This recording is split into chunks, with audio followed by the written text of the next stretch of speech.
What's up, guys? This is my solution to the July 2023 Jane Street puzzle, Choco Banana. So, for some understanding of the rules, here's the board you're given. Here's an example of how a solution might look for this. So the idea is that all shaded regions, you get to have shaded and unshaded cells. All shaded cells need to have a rectangular region. All unshaded need to be not rectangular. And the number has to represent the amount of cells in each square. So, since this is all they give you, I went ahead and found a website where you are able to create puzzles like this. And I decided I was going to go ahead and create this. So as you can see here, we can make a black square for a shaded cell and a green one for an unshaded cell that we're going to confirm is unshaded. That's somewhat important because it'd be kind of confusing to leave cells just fully blank if we don't know what they're doing. So the first thing that is immediately obvious when doing a puzzle like this is there's going to be some sort of behavior that makes it somewhat predictable. And the first piece of behavior that is that a 1 or a 2 cell will always be shaded, because it's not possible to make a non-rectangular shape out of 2 cells or 1 cell, no matter what. So knowing this, we can immediately shade the 2 1s in. And then understanding that if we were to put any cell like this on any side, it would make it just too big anyway, because the diagonal doesn't count, but anything like this would make it so that it's larger than 1. We can guarantee that there's green area surrounding each of these cells of 1. Now, this doesn't really look like it opens too much up on the board for us, but it actually does, because it gives us a really, really important hint. This 8 here has to be colored in black. It has to be shaded. And that's because if it was somehow unshaded, a square can't both be of 8 and 7 area. So we know that it has to be shaded. And that's useful because since it's shaded, it has to be a rectangle. That gives us a few options. It can be 8 by 1, 2 by 4, or any, I guess, variation of that. It has to be 8 by 1 or 2 by 4. We know that. If we look carefully, it can only go 4 in this direction. It can only go 5 in this direction, so it can't be an 8 by 1. And that is before it bumps into some new number, right? And if you're trying to make it a 2 by 4, we have 2 options, which are either going to take up this area or this area. But the issue with doing this is that since it's an 8, it would imply that all the areas around it need to be green, which gives us an issue where the 3 and the 12 are the same color. And as we know from before, that's going to be a thing to look for because a box can't be of area 3 and area 12. So that means it has to be facing this way. And now using that same idea before of this is 8 big, so there's going to be an unshaded border around it, we end up with this clue. We now know that there's an guaranteed unshaded area and that this 12 is unshaded. And then since this 12 is unshaded, this 3 is going to have to be shaded for sure, because there's no way that it can be of area 3 and area 12 at the same time. Now, this actually gives a nice, interesting idea here that this square is unshaded. And the reason for that is that no matter which orientation of 3, that's always going to be the case, as you can see. So we know that this square is going to be unshaded. It doesn't really give us much beyond that, but I'm going to leave that here for now. The next thing that we're able to prove is that if we tried these 4s are going to have to be this square. And the reason we're able to prove that is because if it was like this, that doesn't give enough room for there to be a 4 that isn't rectangular. We get 6, but that's not 4 anymore. And if it was like this, well, then it can't be because 4 and 7. So we know this has to be at least dark here, and it can't be like this, so it's going to be a 2 by 2. And then based on that, we also know that these 2 squares have to be green because it has to make the border. And from here, that actually gives us the 7, because if this was colored, it adds 2 tiles, which if you count here, 1, 2, 3, 4, 5, 6, 7, 8 is too many. That's the only way we can make that actually 7. And since that's 7, we can surround it with our shaded in tiles. And the reason we can't guarantee that something like this is shaded in immediately is because we never know. It could be part of an area like this with 8s. So we can't guarantee anything with those, right? From here, I was able to get one more very obvious square. This has to be a dark square because if it was light, then it connect the 15 and the 9, so it has to be shaded. That's one that's, I guess, pretty obvious that we can extrapolate from what we have so far. Now, the next thing I did that was a little bit more difficult that I'm not going to go over all the different variations of is you can prove that this can't be dark because otherwise the way the light squares on this would work is impossible. So we end up with a pattern like this by guaranteeing that this has to be by that having to be a light square, we can guarantee a pattern like this. So that is useful for what I'll show in a second here, but before I get to that, I want to actually do one more important, useful thing, is that's actually to prove that these are unshaded squares. So 11 is prime, so there's only going to be a 1 by 11 possible combination for this, and if we look in any direction, it doesn't work. We go 1, 2, 3, 4, 5, 6, 7, 8, 9, 10, and then we know our green square here from earlier can only be 10. So we know that can't be dark there. This one's obviously a shorter length. And then vertically, 1, 2, 3, 4, 5, 6, 7, 8. We still don't have enough room. So we know these have to be light squares, all of them, because there's no possible way that those 11s could make a shape that is going to be rectangular. Another thing we're able to get here that's actually very useful is that this 6 must be shaped like this.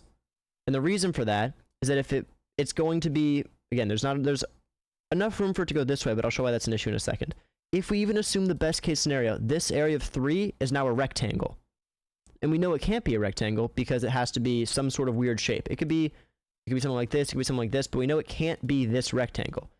So this is going to have to go this way if it's an area of 6, which means we can also guarantee this green square here. And we can also guarantee a shaded square here. Because if this wasn't shaded, it would mean this is green, it means it's too big. And from this, we can put a barrier around our area of 6. And again, remember the corners aren't guaranteed because you can have something like this adjacent to it without messing anything up. So that's very nice because it guarantees that. And that also leads to another idea that's pretty useful, I'd say. And it's that the 4 here has to be a square. And the reason for this is very similar to what we had before. It can't be 4 this way because then we'd have too many green squares, and we know that for sure from before. And it can't be this way 4 because then there'd be too many of the green squares here where this is now 7, which is an issue as well. So we know that it has to be a square, and that also implies that we can take out this area and this area as all being green squares. And since we now have 3 over here, we can put 2 black squares there to get our 3. Now, we also from this can extrapolate that a black square must go here, because if we were to connect this, it'd be too big. So that means we can guarantee some sort of, basically a boundary for our unshaded squares in this area. Moving forward from this, we can also guarantee that this area is going to be shaded, because if this was connect the 5 to the 11, that's not possible. So we can set up a guaranteed border on that end there. And that's really useful for us because now it means we have one of 2 possibilities for this 5. Either the green is here and the black is here, or the black is here and the green is here. And now, if you're paying close attention and kind of getting an idea for the puzzle, you'll realize that this is not possible, because that would imply a black square is here, and you can't make a rectangle with these 3 squares. So that means that it has to be this orientation here, and we can border in our area of 5, because otherwise it wouldn't work properly. Now with this, we can also extrapolate further that these areas end up having to be green, and that this needs to go here. Now, if we were to try and somehow put like a black square here, it's not a rectangle. If we were to put a black square here and here, it's not going to be a rectangle, and it's going to be messing things up elsewhere. So we need to essentially guarantee that these are green. Otherwise, we know the puzzle's possible, and that's the only way it can be. Extrapolating a little bit further, the only way we can possibly put a block of 12 here is through this. And I know that seems like I'm getting out of the way, but it's to end up filling in this area over here. So this 12 can only fit here. And we know that because it can't go 12 across, and the same thing before where dimensions have to fit properly. Which means we have this is green and this is green. And what this actually shows us that's really, really useful is that this area of 9 is complete. Because if you look at it, 1, 2, 3, 4, 5, 6, 7, 8, 9, which means we have to have this border. And the only way we can make a border that's going to be in area 9 for both of these is going to be a 3x3 square, which is useful because now we know that this area has to be green because it's surrounding the outline of our rectangle. At this point, we know that this corner here has to be black, because if we try to do something like this, it would mean that there's a green square here, and here, and here, and here, and here. Except we can't make a 4 with this, while this is 5 for sure. So that means this has to be a corner like this. Obviously can't go here because there's a green square. So it's going to be like this, and we're going to have a boundary around it like that, which I think is a very good, useful answer to that corner. And as you can see, we're covering a lot of territory already. You slowly inch your way through this progressing. And I'm not going to, at a certain point, I'm going to stop proving this and just kind of go off what my intuition was and how I ended up solving it. But this is the evidence you can extrapolate from the graph to make sure that it's accurate. Like I'd say all this is proven essentially. I might have made a mistake. I might have explained it poorly, but I'd generally say that these ideas are proven ideas that aren't really debatable on if they're true. And to kind of make a little bit of a jump here real quick, these 8s can't connect, right? So if you look at the numbers, we have 1, 2, 3, 4, 5, 6, 7, 8, 9. That means it can't connect, because otherwise the 8s are going to be 2 areas of 9, and that's not allowed. So the only way to break these off so that you have 8 in this sub area down here without messing things up top is to do something like this. And again, I'm starting to get to a point where it's not necessarily, I'm not necessarily going to be proving it as thoroughly, because the ideas are kind of repetitive. As you see here, 1, 2, 3, 4, 5, 6, 7, 8. 1, 2, 3, 4, 5, 6, 7, 8. So those areas split properly if you do this, and you keep your rectangle pattern here without really messing anything up. Going forward from here, there's a handful of other things we can prove. It's that this has to be this area, and that's just because, which implies that this is green, because it can't be 4 across, and it can't be 4 tall, so it's a 2 by 2 either here or here, and that guarantees this area here. And now, this is the furthest I've written down on my proof of. Actually, no, that's not true. I have 2 squares here that you can also prove, because these aren't going to be rectangles if you do that. And that's as far as I bothered really proving. From here, I'll just kind of show the general solution using my intuition that I had for it before. So this just kind of becomes an area like this. The 4 up here becomes shaded. This is going to go here. If you want to keep this 11 from hitting into your 12 here, you're going to need to put some sort of boundary on it.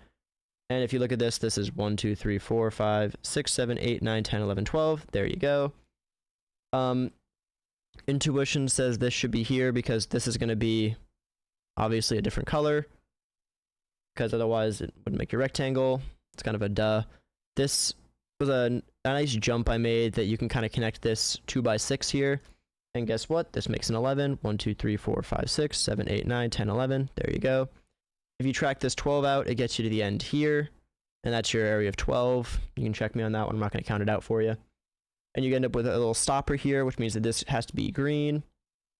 Some later, I guess, experimentation. At this point, I was somewhat confident in my ability to brute force the puzzle. I could probably sit here and look for evidence of different things that have to be the case, but I got a little bit greedy and I stopped caring about proving it, I guess, with 100% confidence, because if it's correct, it's correct. It doesn't necessarily matter if I prove my way there, if I have an answer that because I can guarantee if an answer is correct or not based on just seeing it. So from here, I had a little bit of a stroke of genius that the 15s could connect properly. And if I do that, it kind of creates an area like this. And then to make this area, I guess, distinct, you need to have a blocked off 10s here. Otherwise, they'll interfere with each other, and it's annoying to deal with. And you kind of get something like this going. And the stroke of genius that really solved this for me was that this corner of 6 can be done like this in green. Because once I had this, the puzzle becomes a hell of a lot easier. I don't have to necessarily deal with any of the intricacies of these 10s and 6s and the 15, which was kind of annoying when I was trying to solve it originally, because I kept having issues where if I didn't connect the 15s, originally I had the 15 connecting this area down here, and when I had that, the 15 and 10 couldn't really coexist unless they were part of one block, but the 10s had to have a shaded section somehow. There was no way for them to exist without them being shaded, which was really messing me up, because then I didn't have enough room for 15, because it would bump into the 6, which was shaded in my mind, and it would kind of meet up here sometimes, and it was really messing with me. But I figured out I could connect the 15s and then make the 6 unshaded and just set up a little barrier, and this works. And so if you were to go and upload this to the website, the way they want their answer formatted is you just take the amount of unshaded squares in each row, multiply them together. You're going to get a unique number with that, unless you have some... And that's assuming there's one solution. If there's 2 solutions, they're going to be where, like, you have one square switch. Like, imagine I had for some reason there needed to be a box in here. It could be here or here, and it doesn't really matter. But it's going to give you the same number. You're factoring it similarly. You're just changing the order you're multiplying, you know. Yeah, well, I guess that's not necessarily true. You would have a unique solution. Anyway, if you end up doing all that, you have 15 in the first row, then 6 in the next row, 12, 9, 11, 12, 11, 7, 8, 16, 8, 8, and you get a massive number. I'm not even going to try and read. but you get the idea. It's not that difficult of a puzzle, surprisingly. I want to say this took me about 4 hours cumulatively. I'd say maybe the first hour was me trying to basically program this site before I was like, wait a second, I should just check if this exists. I hadn't heard of this type of puzzle before, so I assumed it wouldn't exist, but I was wrong. I was able to find a site that I can create the puzzle on. And I'll leave the URL for this in the video description if you guys ever want to try this for yourself. Obviously, it's a little bit stupid if you've seen the puzzle, but it's there if you want to send it to your friend before they see it. And you can send them the video as a solution, even show them that it was for this website.